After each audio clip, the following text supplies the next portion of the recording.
largest private cybersecurity firm. They're cool, they're cool, and it's, 4,000 people are very proud to work for this company. In our company, we are executing open innovations model, so it is a set of practices and tools to go further, to go beyond where they currently are, and in turn, this changes our corporate culture, and in turn, this leads to creation of new projects outside of our existing portfolio, outside of our markets, like and endpoint protection markets. So this is like a closed circle of operations which covers the whole company, and here in new projects, this is where basically our Kaspersky Business Incubator sits. This is where most of our startups, internal, external, but mostly internal, started by our own employees, where they reside. This is one of the departments of the company, and I'm going to tell you in detail how this thing works. So in general, we of course are working tightly with an international innovation ecosystem with all countries, with Europe, America, Asia, and we're talking with VCs, we're talking with universities, state institutions, but today we're only talking about employees who may start a new project inside the company, how to do it.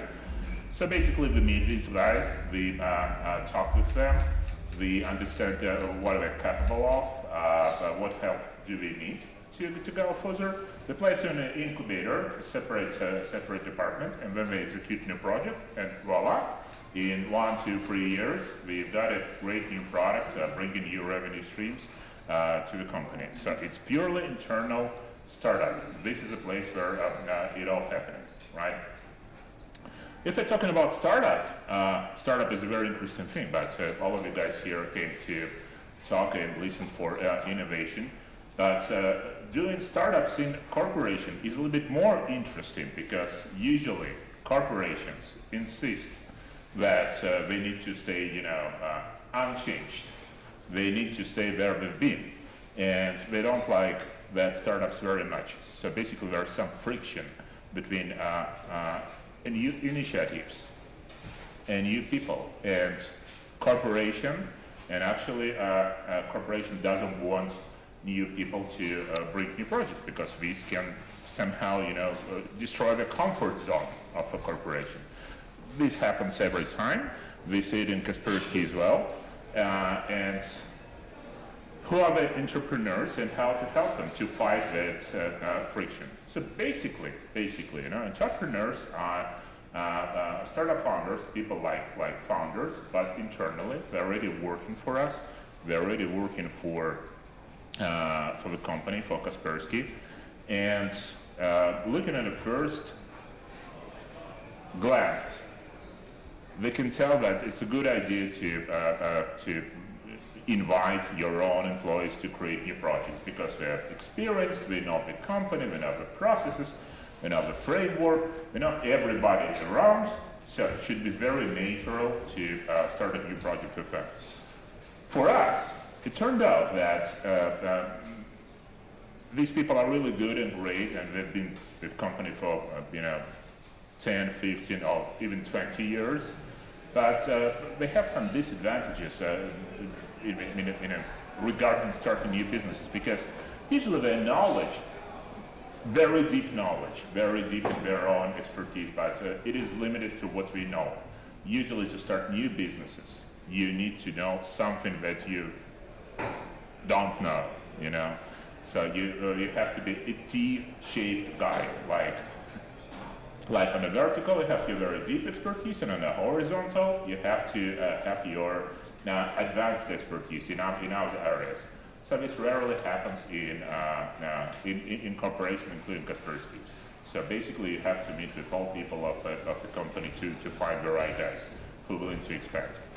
Also, people in the company, they fear to fail, and they actually never been working as a startup like the Lean principles.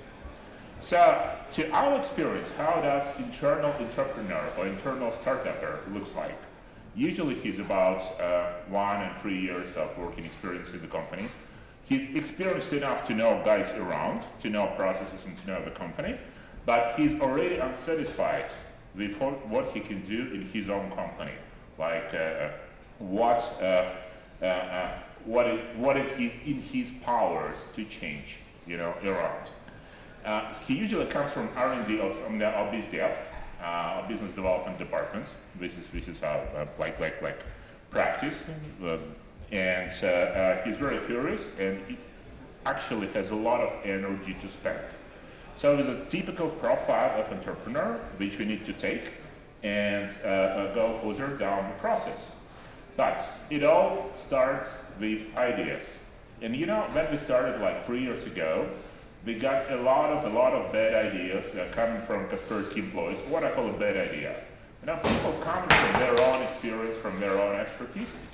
They come into business incubator and telling us, "Hey guys, why don't we do this?" And then you ask them why.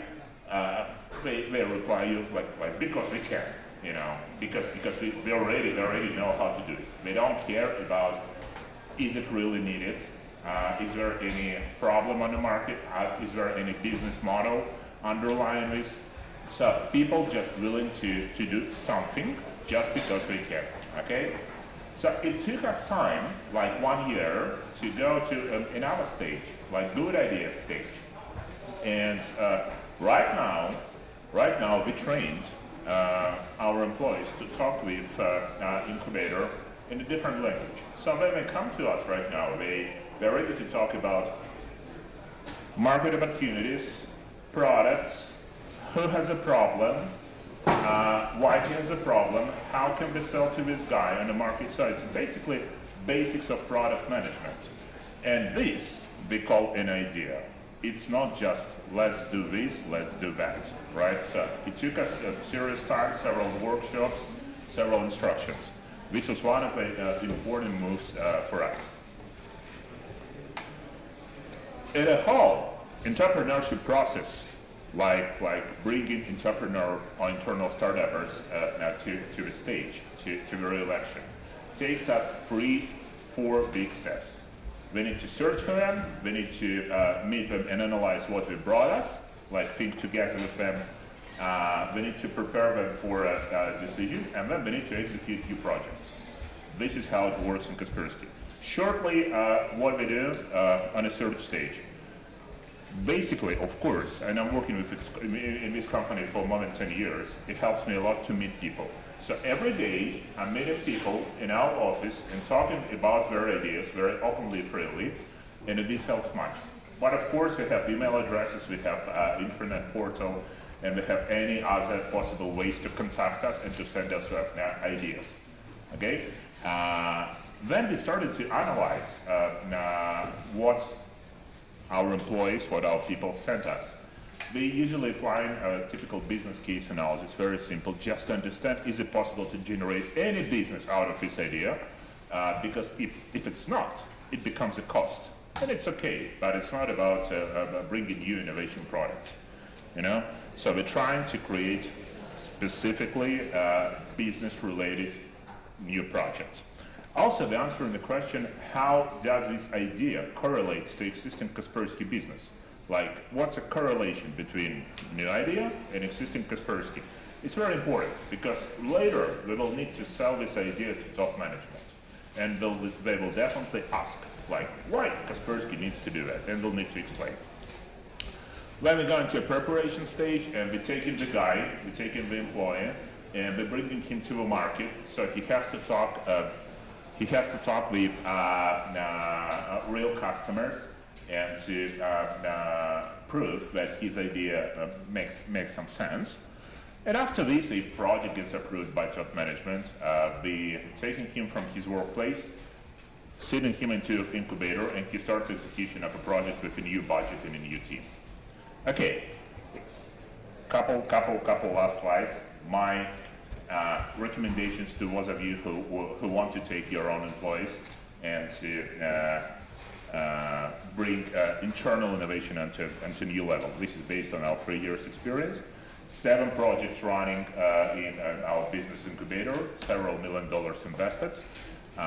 So on a collection phase, you got to be always ready to talk, to discuss, be open, provide constructive feedback.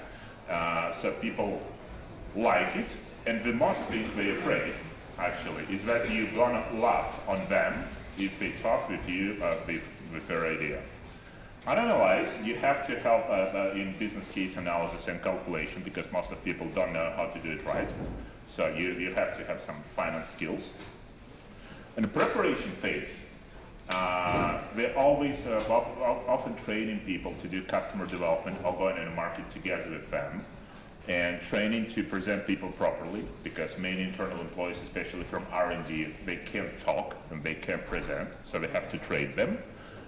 It takes some weeks, but usually it's a great difference between the first occasion and a final presentation. In an execution phase, most important thing that we do, they isolate new teams and new projects from company's bureaucracy. So we provide them administrative services. We don't let the burden of a big organization to lie down on a new initiative. So it's a maximum isolation of from a big organization. We also hiring new team members, training them, doing some project tracking, finance tracking. So basically, we're doing everything to make sure that the new team leader that has been approved with his idea gets concentrated, 100% concentrated on only the stuff he needs to do on a new project, and he's not somehow doing some other stuff that are usually happening in a big company. Basically, guys, this is it. Gracias. Thank you very much. Thank you very much, Mark.